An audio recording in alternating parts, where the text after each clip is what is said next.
I am very much used to the mainstream media in this country being able to give anyone a free pass as long as their politics does not threaten their material interests. That's standard these days. If someone told them, I think we've got a big story going on in Labour HQ where top members of staff are trying to throw an election, they'd say, that's not very interesting, is it? Why would I write about that? Then you've got a right-wing MP who messages them and says, Corbyn is an idiot and someone on Twitter said this to me. Front page news. Political editors, they don't chase stories because they're not interested in the truth. What they do is they repeat WhatsApp messages they've received. There's no better example of the media's tendency to just repeat what people say if they're ideologically aligned with them than in the 2019 election when Matt Hancock visits Leeds Hospital. His advisor messages the country's political editors that an advisor's been punched, and they just repeat this verbatim. It turns out he was not punched remotely. It did not happen. It was a lie. These people have devastated our country. Disgusting.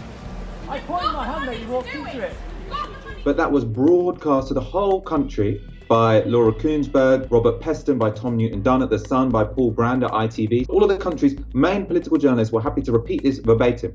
Now what you've got is this report which shows in black and white the kind of toxic, abusive, dishonest behaviour that was going on at the very top of the Labour Party. Not a peep. These people have not tweeted about it.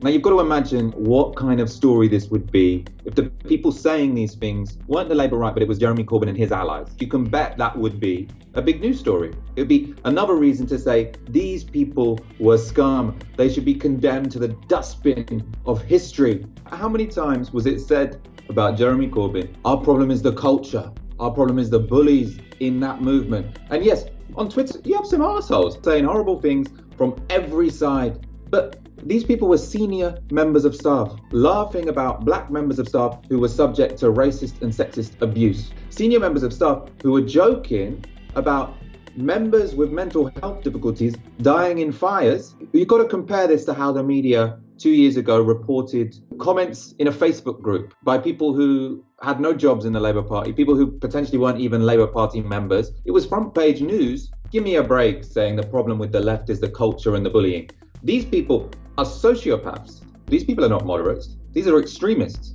I mean, so this report mainly pertains to staff in the Labour Party, but we've seen it from politicians as well. You've seen the documentary. You've seen Stephen Kinnock's face when that exit poll comes out. There were so many members of the Parliamentary Labour Party who did not want the Labour Party to win. Now they blame Jeremy Corbyn. Jeremy Corbyn, he loses elections. Well, one of the reasons he lost elections is because you actively worked to undermine him and to make sure that Labour could not win an election when they had a left-wing leader. For a great many of your MPs, it's about your performance. They talk about a chaotic performance. They say that you're simply incompetent as a leader.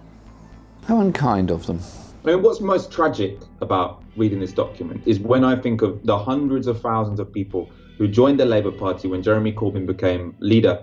Not because they wanted power, not because they wanted to get top jobs in the Labour Party, but because they wanted to fight for a better world. And how did the party who they were paying good money to reward that? By demonising them, by saying they want to get rid of all these trots. Half of these people never heard of Trotsky. I don't think I've actually heard of him. Is he a writer?